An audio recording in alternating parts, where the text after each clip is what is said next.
petit bois caïman. Nous c'est Haïti. Nous c'est bois caïman. Côté l'Afrique contrée, sous les Caraïbes ça. Nous c'est bois caïman. Côté Boukman t'es noyé dans son cochon. Douleur y aura souffrance dans 1791. Pour redéfinir mon liberté dans 1804. A tracé yon l'autre des mains. Histoire non longue et puis li pa gen bout. Mas ou mas, nous c'est agrément. Nous inventons rêve pour tromper la vie.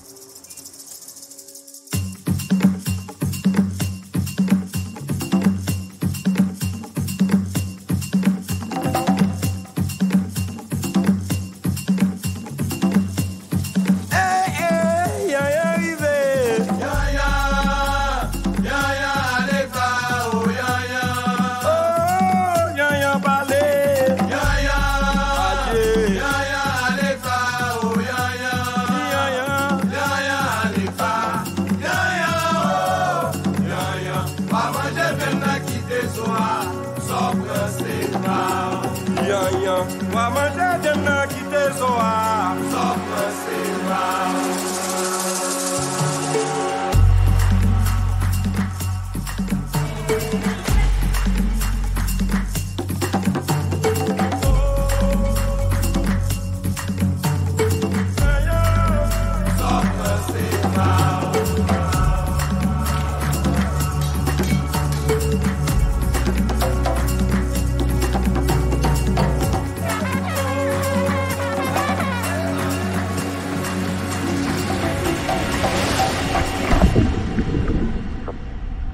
Chaque pas c'est un soleil qui a ramassé promesses dans tout bien la vie à l'infini.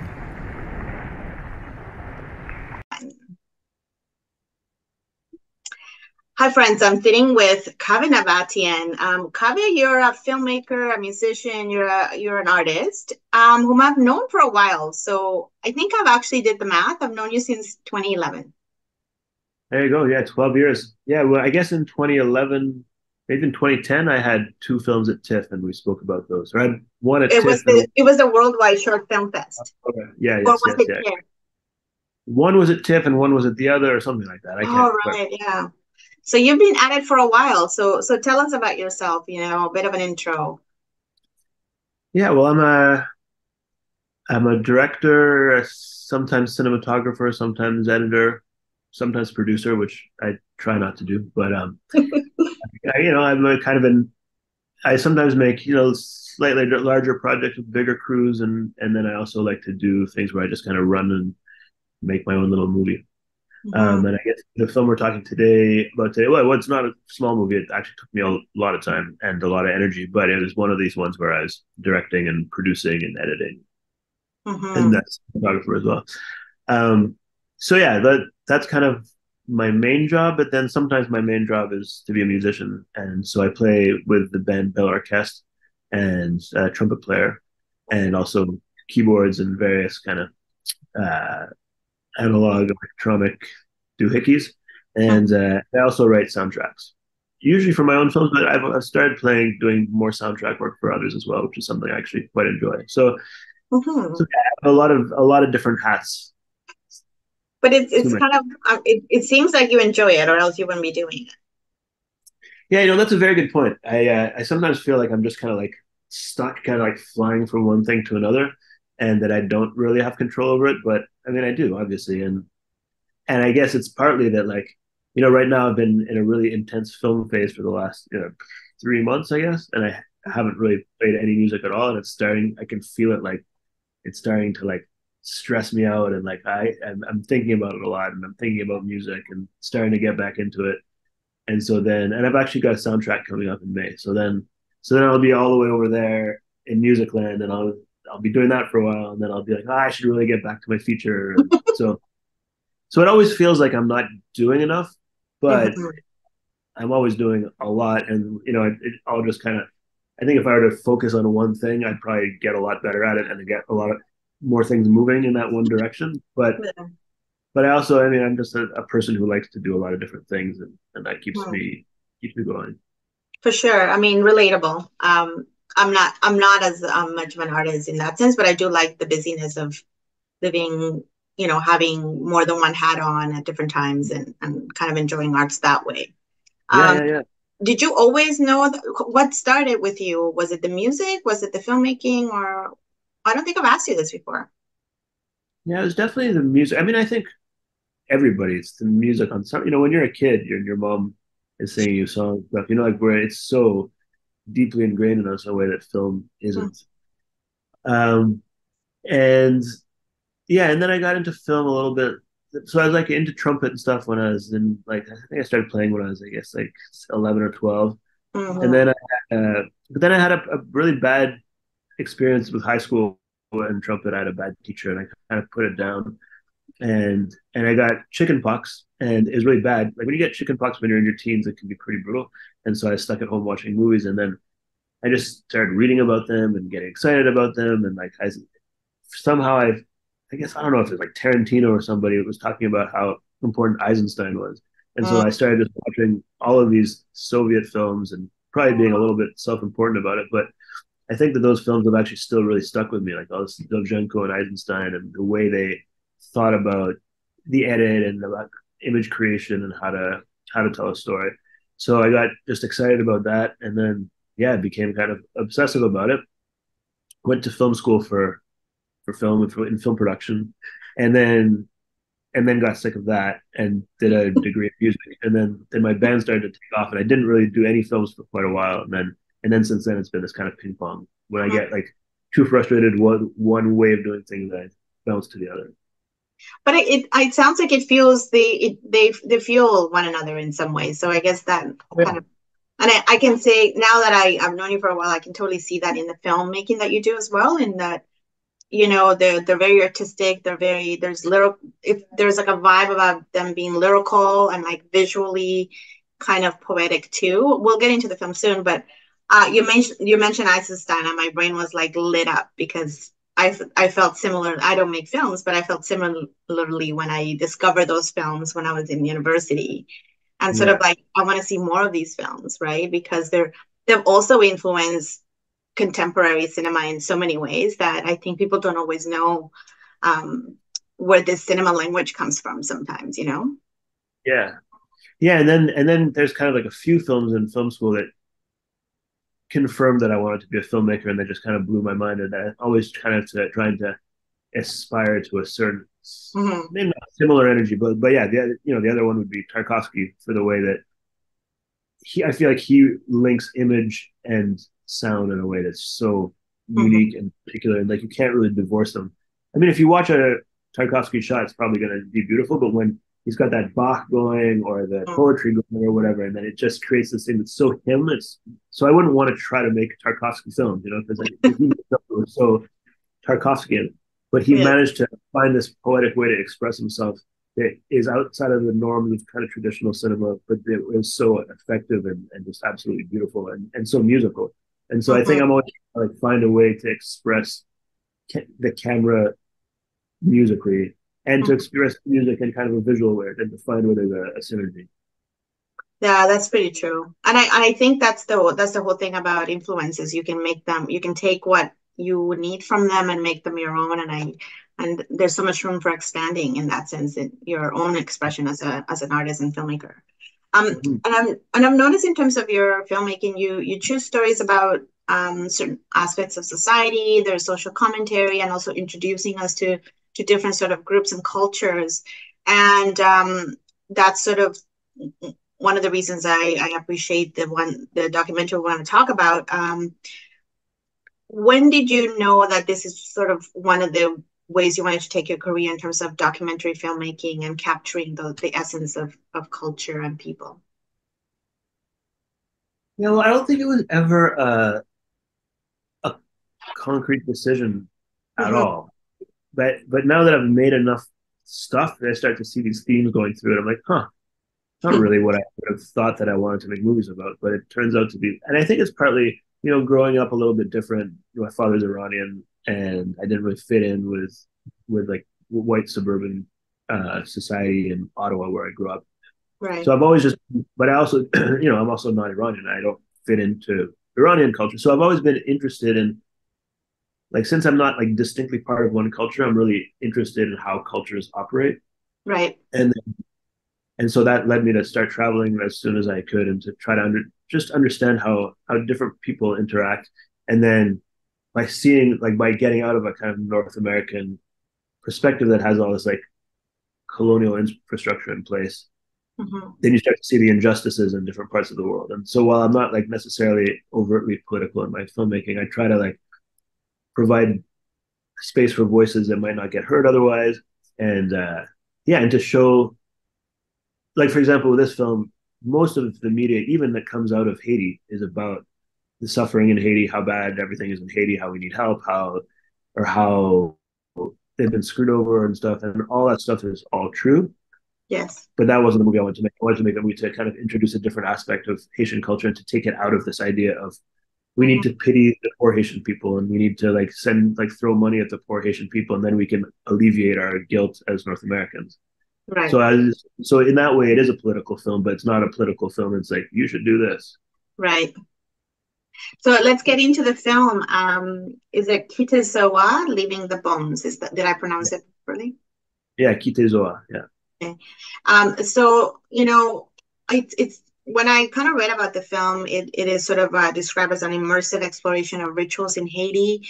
I would also add for people who are curious about it that it really is, the way I took it in was also kind of a visual poem in that there's a lot of art that is being made in everyday life in Haiti, not just during carnival season, for example, which is something we might hear about, or voodoo rituals. And there's so much richness in that culture. And I think that's sort of where I'm aiming to see the film on a bigger screen because it really is something you want to kind of immerse yourself in. How did you get involved with I think you have some connections in terms of artists that in terms of making this sort of feature length doc. Yeah. Well, I spent a lot of time in Haiti teaching at the film school there. So that was where that was my introduction to Haiti. And so since then I've made, I think, 4 projects in Haiti and always, yeah, and everyone I've worked with former students. I taught directing there, so I've worked with former students and in various capacities, and like just tried to keep a link to the place in that way. And in terms of this particular project, there was this album that was made called "Leave the Bones." It was made by La Musique, which is a roots voodoo band in Haiti, and they made this collaboration with Joseph Ray, who's a pretty well known, I mean, kind of deep house, deep techno DJ out of England. That, Grammy Award winning guy, and so they made this really beautiful record, and over quite a long time, and then they wanted to make a visual album, kind of, like a Haitian kind of Lemonade to Beyonce, but not really, and. And so we want like more kind of like a documentary-ish version, but like to make it was like labels all want to have visuals. Everyone just wants content now. You have to have visual content to go with your record. And so it started out as like, all right, let's make a bunch of cool content, and there was this idea to make a documentary out of it that would kind of string together all these songs on the album. And but as we got into it and we spent more time there, we realized that there was something more we wanted to say rather than just have it be like a bunch of music videos, So it kind of just expanded intuitively while we were there.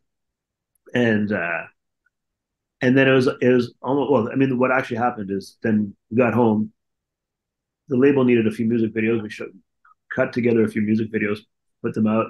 And then I was making this other film, Sina Habana, and I got like lost in that world for a couple of years. And then the pandemic hit, and me and the other producers started talking. It's like, wow, there was, I think there is a film on that hard drive, but it's going to be a little bit of work to find it, because there's a lot of rich and beautiful stuff, but we didn't know exactly what we were doing down there. And also, the way Haitian people communicate isn't necessarily in a linear way or in a linear way that we would understand. So, that a lot of what we were doing, we were trying to get people to say what they loved about Haiti, because because that's what you don't hear. But people were kind of reluctant to talk about it, or not in a way that was easily sound, not even sound biteable, but you don't necessarily want like a 30-minute interview just to get a certain point across. So I was like, okay, well, instead of trying to impose what I wanted people to say, how can we get this idea of a celebration of culture across in a more poetic way? Mm-hmm. And so yeah, so we had these images, and I was stringing them together in different ways, and I knew that they worked together in a way, but it was all just it was just like a lot of pretty cool stuff, and so I started talking to Wood Jerry Gabriel, who's a former student of mine who I've worked with on a lot of projects actually at this point. Mm-hmm. And he's an amazing poet, and I was like, we've got these images, here's what I think a lot of people were trying to say but weren't quite getting across, like with their words, but are getting across with their actions. What do you think? Do you think that's what people are saying? Like, what do you think? Like, I can't be the voice of Haitian people, but right. You can, not for all Haitian people, but you can be at least a voice of your own. And right. He's such a good poet that he can like synthesize a lot of ideas without telling you exactly what to think, and still give you space to draw your own conclusions. Mm-hmm. And so from there, he started writing poetry, and then I'd integrate it. We saw what worked, what didn't work. I'd send him a new cut back. He'd rewrite poetry, send it back. I'd recut. So we did this kind of like, it was actually kind of a nice pandemic project because it kept me connected to Haiti in a time when nobody could really travel. Right. And so yeah, I feel like the author of the film is as much Wood Jerry as it is myself. And unfortunately, with the problems in Haiti and the difficulties in getting visas, he's never been able to get out to see it. And I still have hope that we'll get him out to a festival or some sort of screening at some point to talk about the film himself, because I don't think this film exists without it. For sure.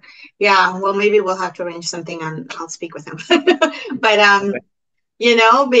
because that is always a question I have in terms of people who are involved in the documentaries, where they get a chance to experience not seeing it necessarily, because that's one part of it, but also seeing it with audiences like for the first time. Like I know you took it to South by Southwest, which is a really cool festival, and it's gone around to many other ones since.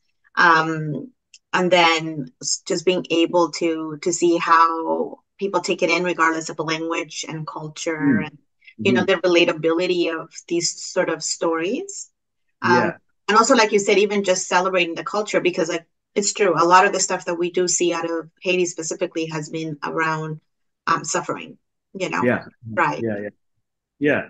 And even also, I just feel like in general there's this weird hierarchy in film where I definitely put more hours into it than anybody else, and in some ways, I guess that gives me a certain authorship, but it really isn't. Like, there's this idea that there's like the director is this like kind of like the god of the movie or something. It's like I put the most time into it and I had a certain vision, but this doesn't exist without the band who hired me to make this thing and who were very involved on the ground.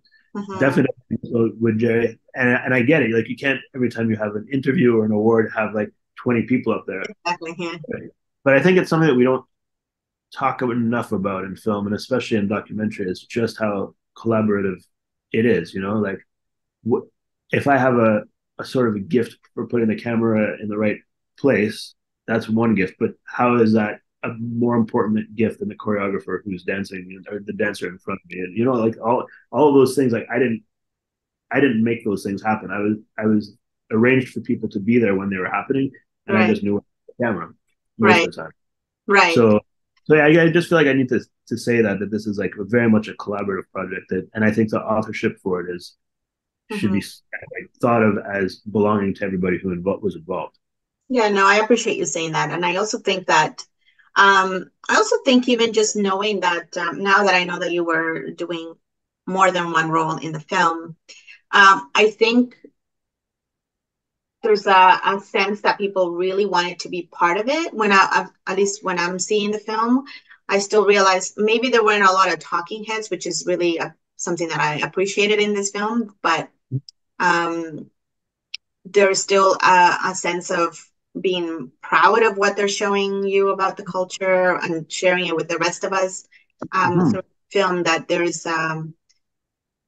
they're sharing part of that culture. Like, it's also part of sharing their history and you know, the storytelling aspect of that culture as well, that I think people are probably going to get out of this film. And I appreciate how you cut it. I'm kind of curious now that you're talking about putting the film together. How long was the process of editing, since you were so kind of heavily involved in that? Long. I mean, and I don't really like editing. It's not. It's No, wow, it's okay. partly what I like. I probably enjoy it even less than writing. Like I like being out there and doing the thing. But in this particular case, and partly because it was a pandemic, partly because I mean I got a little bit of arts council money, but I didn't have enough to really hire another editor. Right. And I also didn't really. I mean, it was such a specific film, and like it kind of required someone who spoke Creole. It just felt like. I mean, also that's yeah, maybe that's my ego talking, but it felt like there wasn't really anybody else I could figure out to do it.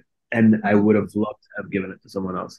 But in that case, it felt like, I mean, also it did pass the time during the pandemic, but for me, editing is something like I don't like staring at computers all day. And it's so easy with editing to stare at the computer all day. And then at the end of the day, realize that everything you did was garbage and you have to start it.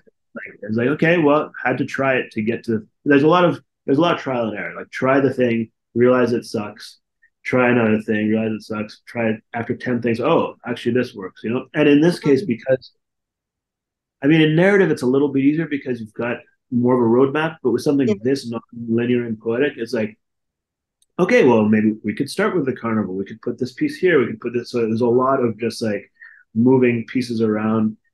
And then, but the magic of editing for me is when it does work, you're like, oh, it feels amazing, you know. And so for every like 7 really boring kind of shitty days, there's one day that was like, oh, this movie's gonna be the best. I love it. This is so fun. And I do like, yeah, I mean, there's something to the fact that since I edited it and since I actually think the edit ended up working well, this is more than anything else I've ever done. This is a movie that I love watching, especially in the cinema. I love the energy and the reactions of the people, but I just love the movie. Like I love watching it and getting into it. And like, all right, the beat's gonna drop.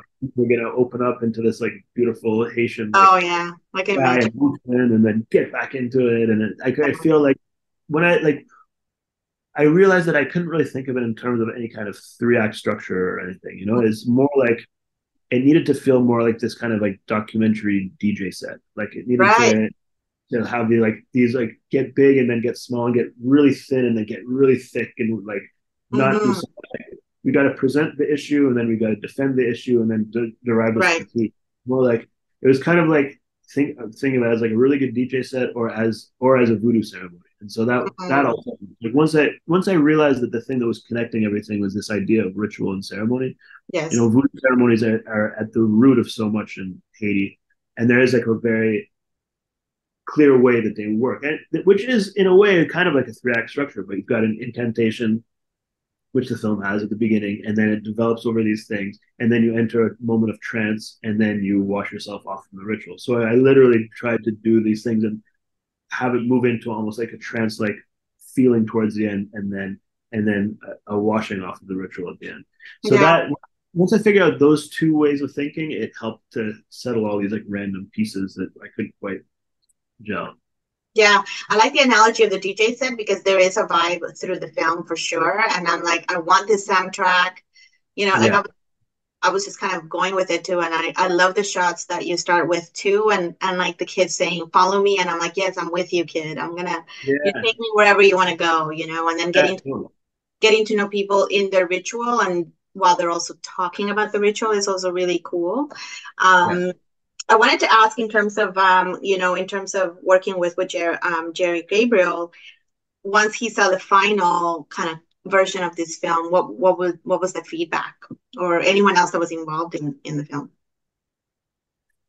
Yeah, I mean, he's a very quiet, calm, collected guy, and whenever something didn't work, like during the process, he'd be like, "No, no, so much," and then and when when I finally sent him the final one, he's like, "Oh, it's sava sava." It wasn't that, but I could tell. But like that little sava sava, and then this little twinkle in his eye is Yeah, like meant that it was we good. both, yeah, he liked it, and for sure, I mean, I think it's an amazing opportunity for him to get his voice out. Literally, like it's his own Yes, voice yeah. that's doing the narration. So I think he was.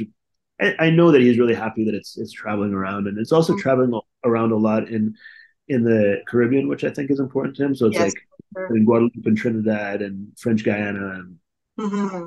someone who's like part of the francophonie and like as a Caribbean person, I think that that's important for him to have his work being spread around there. And I mean, like it's interesting too because I sent him to a studio to do The and there's narration. not that many, yeah, and there's not that many studios Hmm. to even do it for Prince, and it was a little weird, a little kind of janky, and in the end, what he did was he just got a Zoom, and he did that entire narration just on a Zoom, and he which Wow. to do it over and over again, and like so a motorcycle would go by, so he'd have to redo it. But there's like when you watch it, I feel like there's like it's owned so much. It's him, and it's him Right. in his home. It's not him like, all right, we only paid for a 1 hour of studio, like let's do it again. At Come the on, time. it Hmm. doesn't have that feeling. It has this feeling of like groundedness in the Hmm. space culture. And in fact, you do hear little motorcycles and sounds in the background, and I think that kind of helps to Kind of glue works. sonically. Yeah, Yeah, I think everyone, even other artists that you had, even in speaking sections of the mm-hmm. film, I think it kind of all worked well because it really is the environment, is where they live. As I was Yeah, saying, it really gave me this impression of, wow, this is a chance for me to actually share like where I come from and who we are as a people and the arts that we do. yeah. Um, and I think it's going to be a film that stays with you, but I also think it's a film that rewatch venues as well. It's a film that what? Sorry. Oh Sorry, yeah, that yeah, yeah, that is worth rewatching. yeah, Um, just because I yeah. think at different times you're going to get something different from the film, I think as well. Yeah, I mean that's kind of what I was saying about the fact that like it's the first time I can watch a film that I've made and I never cringe. Like I'm just excited. Like what's coming next? This is great. Whereas like, and that's I think a large part, or almost completely, I think because it's so collaborative. Like whereas with a fiction thing, it's like, oh, that part of the script could have done that better. Oh, the acting there, I should have gone for one more take. Like you, and then there's parts you enjoy, but then there's parts you cringe, and then the audience is. Ugh. But whereas with this film, it's like, let's go on a ride, y'all. I mean, there's been some screenings that were better than others, but like at South by Southwest in particular, the sound was so good Oh, that imagine. the and they had the and I got them to crank it a little bit. I got them to crank up the subwoofer a bit, and so like when like the big beats would hit, like people were Mm-hmm. like dancing in their seats, Vibing. and we actually all went dancing afterwards that night because it was, Yay! I love it. which was I think like the best way of celebrating a film like that about Haitian culture is to dance and not just not just talk about it, but I will say I added some artists to my playlist as well from there when I was looking at the credits because it's cool. Like they're, I mean, I knew you had done some music videos, but I kind of just went on a tangent there yeah, um, yeah, yeah, as well. So it's good to hear that people were celebrating like that. So the yeah. film, so KITE ZO A is going to be at the Canadian Film Festival later in March. Mm-hmm.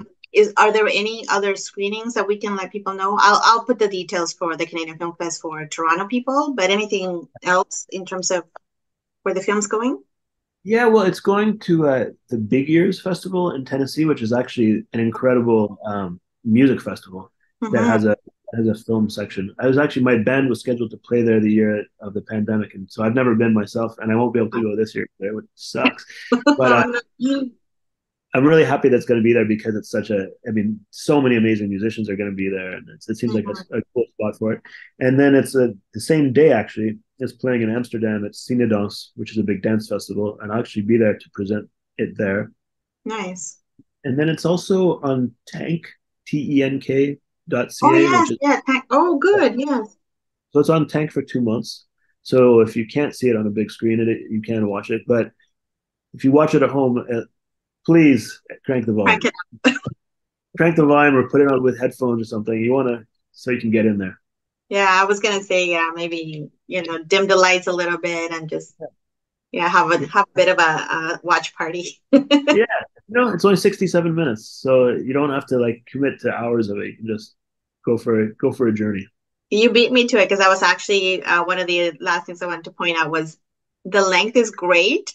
I don't Mm. know how much footage you had to work with. I'm sure you had a lot, but Yeah, I actually was like, oh, is that it? Because sometimes yeah, I'm that person who's like, okay, I need this to oh, end yeah. soon, but I'm Yeah. like, oh, I kind of want to know more. But so kudos on the time. Oh, And thank you. Yeah. yeah, no, I like it. So I'll be sure to let people know where to watch it at Canadian Film Okay. Fest. But also good to know about tank.ca because I am a fan of that platform. They're trying to do good work in terms of curating Yeah. Canadian content, and especially out of Quebec too. Yeah. Yeah. Um, Yeah. so what's next for you, Kaveh? We're in different Well, time zones right now, you know. yeah. And then I just got to Taipei yesterday. I'm doing research for my next feature film, which is kind of a surreal film noir. It Oh, takes place likely in Taiwan. Yeah, but it's about a washed up TV adventure host who falls in love with an assassin who works in people's dreams. And so here we are. And so I'm like checking out locations and checking out vibes, and I brought a bunch of different film stocks. So I'm just kind of like spending a couple weeks in Taiwan, doing a big circle around the island and trying to mhm. figure out whether it can work in Taiwan, and if so, like what are the places and how it works. So it's all very. I mean, yeah, I got here yesterday. I'm totally jet lagged and confused, Yeah, but I had an incredible meal last night, and it's just fun to go. Right now, I'm living in Brooklyn, and Brooklyn is so crazy and fast. And I was kind of expecting it to be like that here, but Taipei is chill. It's like nice. it's a city, but it's like calm, and people are very kind, and I've been having a really nice time.